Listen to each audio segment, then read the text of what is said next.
আমার চ্যানেলে সকলকে স্বাগত জানাই। আশা করি আপনারা সকলে ভালো আছেন। আমিও ভীষণ ভালো আছি।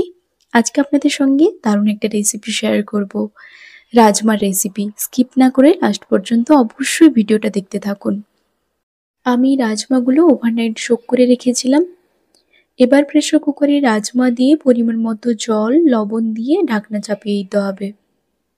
প্রায় 4 থেকে 5টে সিটি দিয়ে নিলেই রাজমা সেদ্ধ হয়ে যাবে। এবার কড়াইতে সর্ষের তেল দিয়ে তেলটা গরম হয়ে গেলে ফোড়নে লঙ্কা ও গোটা জিরে দিয়ে দিলাম। এবার কুচনো পেঁয়াজটা দিয়ে বেশ বাদামি করে ভেজে নিতে হবে।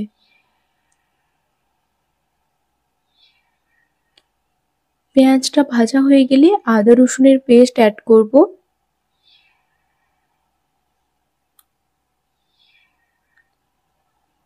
কাঁচা গন্ধ চলে গেলে টমেটো পিউরিটা অ্যাড করব।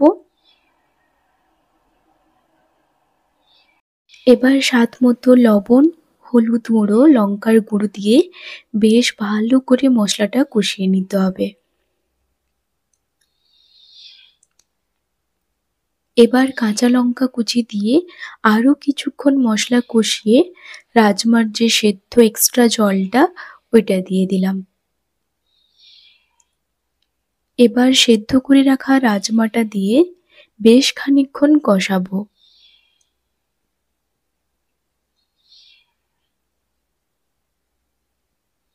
কিছুক্ষণ কষিয়ে নেওয়ার পর রাজমা সেদ্ধ জলটা দিয়ে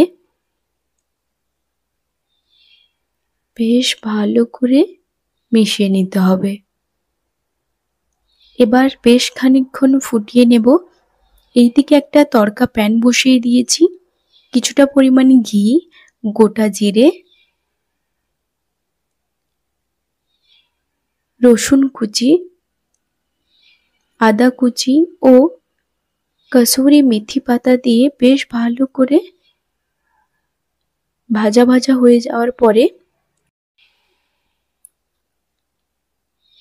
এবার দিয়ে দেব হাফ চামচ কাশ্মীরি লঙ্কার গুঁড়ো। এরপর ওপরের থেকে তড়কাটা দিয়ে বেশ ভালো করে সবকিছুর সঙ্গে মিশিয়ে নিতে হবে। ওপর থেকে ধনেপাতা কুচি ছড়িয়ে নামিয়ে নিলেই তৈরি এই অসম্ভব দারুণ স্বাদের রাজমা।